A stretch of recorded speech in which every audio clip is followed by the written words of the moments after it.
നമ്മളെ പല ക്ലയൻസിലുള്ള ഡൗട്ടാണ് നമുക്ക് കോർപ്പറേറ്റ് ടാക്സ് കാൽക്കുലേറ്റ് ചെയ്യുമ്പോൾ, കോർപ്പറേറ്റ് ടാക്സ് ലയബിലിറ്റി കാൽക്കുലേറ്റ് ചെയ്യുമ്പോൾ നമുക്ക് നമ്മൾ ഓണേഴ്സിൻ്റെ ആണെങ്കിലും പാർട്ട്നേഴ്സിൻ്റെ ആണെങ്കിലും അതുപോലെ ഓഫീസേഴ്സിൻ്റെ ഒക്കെ സാലറി കൂടുതൽ കാണിച്ചിട്ട് നമുക്ക് പ്രോഫിറ്റ് കുറക്കാൻ പറ്റുമോ? അതുപോലെ തന്നെ നമ്മൾ റിലേറ്റഡ് പാർട്ടിക്ക് നമ്മൾ ഇൻവോയ്സ് ചെയ്യുമ്പോൾ നമ്മൾ റവന്യൂ അവർ ഇൻവോയ്സ് വാല്യൂ കുറച്ച് കാണിച്ചിട്ട് നമ്മൾ റവന്യൂ കുറച്ച് കാണിക്കാൻ പറ്റും, എന്നിട്ട് നമുക്ക് കോർപ്പറേറ്റ് ടാക്സ് ലയബിലിറ്റി കുറക്കാൻ പറ്റും എന്നുള്ളത്.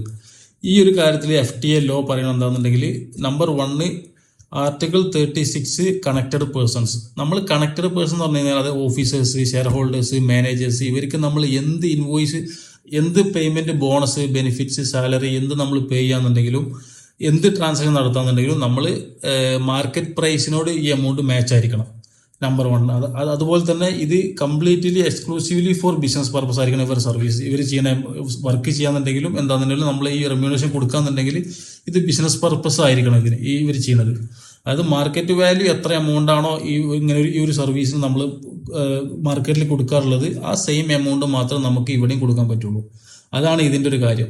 നമ്പർ 2, അതായത് റിലേറ്റഡ് പാർട്ടി ട്രാൻസാക്ഷൻ, ആർട്ടിക്കിൾ 35. ഇത് പറയുന്നത് എന്താണെന്നുണ്ടെങ്കിൽ, നമ്മളിപ്പോൾ റിലേറ്റഡ് പാർട്ടി ട്രാൻസാക്ഷൻ നമ്മൾ സെയിം ഓണർഷിപ്പ്, അതിൽ ഷെയർ ഹോൾഡേഴ്സ് മറ്റുള്ള ലൈസൻസിലുണ്ട്, അതാണ് related party transaction. Sister companies എന്ന് പറയും.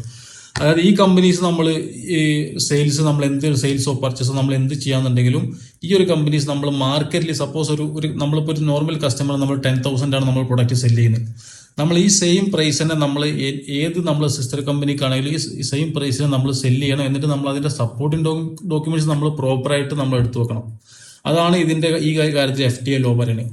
അപ്പോൾ നമ്മൾ ഇതിന്റെ സപ്പോർട്ടിംഗ് ഡോക്യുമെന്റ്സ് വളരെ ഇമ്പോർട്ടൻ്റ്. അതായത് മാനേജ്മെന്റ് റിമ്യൂണറേഷൻ ആണെന്നുണ്ടെങ്കിൽ അതിന്റെ സപ്പോർട്ട് ഡോക്യുമെന്റ്സ്, മാർക്കറ്റിൽ സാലറി എന്താണെന്നുള്ളത്, അതിന്റെ സപ്പോർട്ടിംഗ് ഡോക്യുമെന്റ്സ്, അതുപോലെ തന്നെ ബോർഡ് റെസൊല്യൂഷൻ, ഇതെല്ലാം നമുക്ക് സപ്പോർട്ടിംഗ് ഡോക്യുമെന്റ്സായി വെക്കാൻ പറ്റും. അതുപോലെ തന്നെ റിലേറ്റഡ് പാർട്ടി ആണെന്നുണ്ടെങ്കിൽ നമുക്ക് ആംസ് ലെങ്ത് വാല്യൂ, മാർക്കറ്റിൽ എന്താണ് പ്രൈസ് ഉള്ളത്, അതായിട്ട് നമുക്ക് സപ്പോർട്ടിംഗ് ഡോക്യുമെന്റ്സ് വെക്കാൻ പറ്റും. അപ്പോൾ ഇത് വളരെ ശ്രദ്ധിക്കേണ്ട ഒരു കാര്യമാണ്, റിലേറ്റഡ് പാർട്ടി ട്രാൻസാക്ഷനും കണക്റ്റഡ് പേഴ്സൺ ട്രാൻസാക്ഷനും. അപ്പോൾ ഇത് ശ്രദ്ധിക്കുകയാണെന്നുണ്ടെങ്കിൽ നമുക്ക് ഫ്യൂച്ചറിൽ ഇൻ കേസ് ഇതിൽ ഓഡിറ്റ് എന്തെങ്കിലും നമ്മളെ കമ്പനിക്ക് വരികയാണെന്നുണ്ടെങ്കിൽ നമുക്ക് പ്രോപ്പറായിട്ട് ഡോക്യുമെന്റേഷൻസ് അവർക്ക് കാണിക്കാൻ പറ്റും, നമുക്ക് പെനാൾട്ടിയിൽ നിന്ന് നമുക്ക് നമ്മളെ കമ്പനിയെ സേഫ് ആക്കാൻ പറ്റും. അപ്പോൾ ഇതാണ് അതിൻ്റെ ഒരു ലോ.